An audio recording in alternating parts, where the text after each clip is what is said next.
مجھ سے کیوں اتنی میں تو قرآن کا داعی ہوں، رسول اللہ کا وارث صحابہ کا سپاہی ہوں، مجھے ہے کفر سے نفرت میں تو حق۔ السلام ورحمۃ اللہ وبرکاتہ۔ اللہ رب العالمین خیر و عافیت میں رکھے۔ سوال ہمارے معاشرے سے تعلق رکھتا ہے کہ شادی کے لیے لڑکی میں کون سی خوبی دیکھنی چاہیے، کیونکہ آج نبی مکرم صلی اللہ علیہ وسلم کے فرمان کے مطابق بہت کم لوگ ہیں جو لڑکیوں میں خوبی دیکھتے ہیں۔ آج سب سے بڑا مسئلہ مال ہے، مال۔ جو زیادہ جہیز دے اور پورے ڈیمانڈ کو پورا کرے وہی شادی کریں گے۔ لالچی دنیا ہو گئی ہے، لالچی۔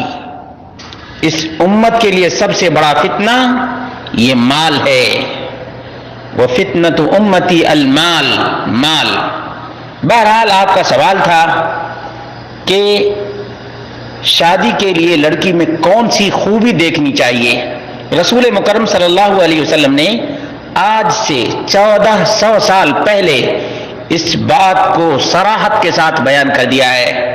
صحیح بخاری حدیث نمبر 4802 ہے، صحیح مسلم حدیث نمبر 1466 ہے۔ عن ابی ہریرہ رضی اللہ عنہ عن النبی صلی اللہ علیہ وسلم قال تنکح المرأة لأربعین۔ عام طور پر لوگ عورت سے 4 بنیادوں پر اور 4 مواصفات کی وجہ سے شادی کرتے ہیں۔ لمالہا، دیکھا کہ جہیز خوب ملے گا وہی شادی کریں گے، مال کی وجہ سے لوگ شادی کرتے ہیں۔ ولحسبہا، فلاں گھرانے کی لڑکی ہے، اب وہ لڑکی کیسی بھی رہے فلاں گھرانے کی ہے۔ لحسبہا، حسب دیکھ کر لوگ شادی کرتے ہیں۔ ولجمالہا، اور بہت خوبصورت ہے، سیرت نہیں دیکھنا، صورت ہی پسند آنی چاہیے۔ ولدینہا، اور دین کی وجہ سے بھی دیندار لوگ شادی کرتے ہیں، دیندار خاتون سے دیندار لوگ شادی کرتے ہیں۔ اللہ کے رسول صلی اللہ علیہ وسلم نے جو ترتیب بیان فرمائی ہے یہ جوامع الکلم میں سے ہے۔ سمندر کو اللہ کے رسول صلی اللہ علیہ وسلم نے کوزے میں بند کر دیا ہے، کوزے میں بند کر دیا ہے۔ آج بھی مالداری، فلاں خاندان، بیوٹی، خوبصورتی، اور تھوڑے ہیں اللہ کے فضل و کرم سے جو دینداری کو ترجیح دیتے ہیں۔ رسول مکرم صلی اللہ علیہ وسلم نے کیا اپنی امت کو پیغام دیا؟ پیغام یہ تھا فاظفر بذات الدین، تم دینداری کو ترجیح دو، مال دولت سے تم کو کیا لینا دینا، مال جس کا ہے اسی کا رہے گا۔ تم اگر بھیک مانگو گے تو حرام کام کرو گے، اس لیے مالداری نہیں، دینداری کو ترجیح دو، اس سے دنیا اور آخرت دونوں سنور جائے گی، دونوں میں کامیابی، کامرانی، سکون، اطمینان، راحت قلب، یہ تمام تر نصیب ہوگا۔ دین سعادت دارین کا نام ہے، دین کس کا نام ہے؟ سعادت دارین کا نام ہے۔ اس لیے نوجوانوں اللہ رب العالمین سے ڈرو، جہیز کے چکر میں نہ پڑو،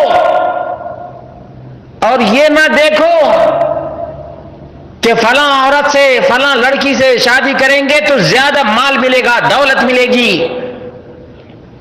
کوئی 4 چکے کا ڈیمانڈ کرتا ہے یا دل میں رکھے رہتا ہے کہ 4 چکا ہم کو ملے گا۔ اپنی کمائی خود کماؤ اور مرد بنو، مرد، بھکاری نہ بنو، بھکاری نہیں۔ اور بعض لوگ کہتے ہیں ہم نے نہیں مانگا، ہمارے ماں باپ نے مانگا۔ تمہارے ماں باپ نے شادی کی ہے یا شادی تم نے کی ہے؟ اللہ کے رسول صلی اللہ علیہ وسلم نے فرمایا من استطاع یا معاشر الشباب من استطاع منکم الباء فلیتزوج، استطاعت ہے شادی کرنے کی تب شادی کرو، یہ نہیں کہ یہاں جو خرچہ ہو وہ پورا کا پورا لڑکی والوں سے وصول کرو۔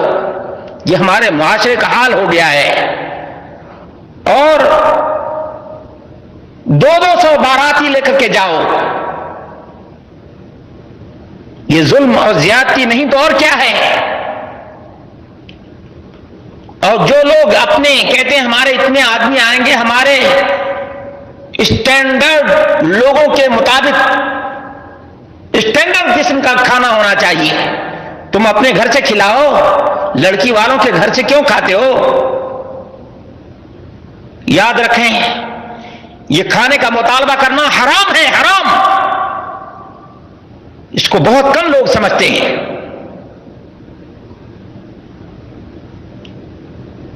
کہ ہمارے باراتی لوگ ایسے اسپیشل ہیں، ان کے لیے اسپیشل کھانے کا انتظام ہونا چاہیے، کما کر رکھا ہے۔ بہرحال یہ دین سے دوری کا نتیجہ ہے۔ اس میں بہت سے بڑے بڑے جبہ و دستار والے بھی ہیں، جبہ و دستار والے بھی ہیں، اور وہ بھی اپنے بیٹے کی شادی میں خوب بڑے بڑے ڈیمانڈ نہیں کرتے، اشارات کرتے رہتے ہیں۔ اللہ رب العالمین سمجھ عطا فرمائے کہ یہ ہمارے معاشرے کی تباہی کا ایک بھیانک روپ ہے، اور اسی کی بنیاد پر آج بہت سے لوگ اپنی لڑکیوں کو ناپسند کرتے ہیں، اور بہت سے لوگ اسی وجہ سے آبوشن کروا لیتے ہیں۔ بہرحال اللہ رب العالمین ہمارے معاشرے کی اصلاح فرمائے اور دینداری کو ترجیح دینے کی توفیق عطا فرمائے، تاکہ سکون اور اطمینان کی زندگی گزار سکیں، اور اللہ رب العالمین خیر و برکت سے نوازے، کیونکہ رسول مکرم صلی اللہ علیہ وسلم نے فرمایا سب سے زیادہ بابرکت نکاح وہ ہے جو کم خرچ میں ہو، جو کم خرچ میں ہو۔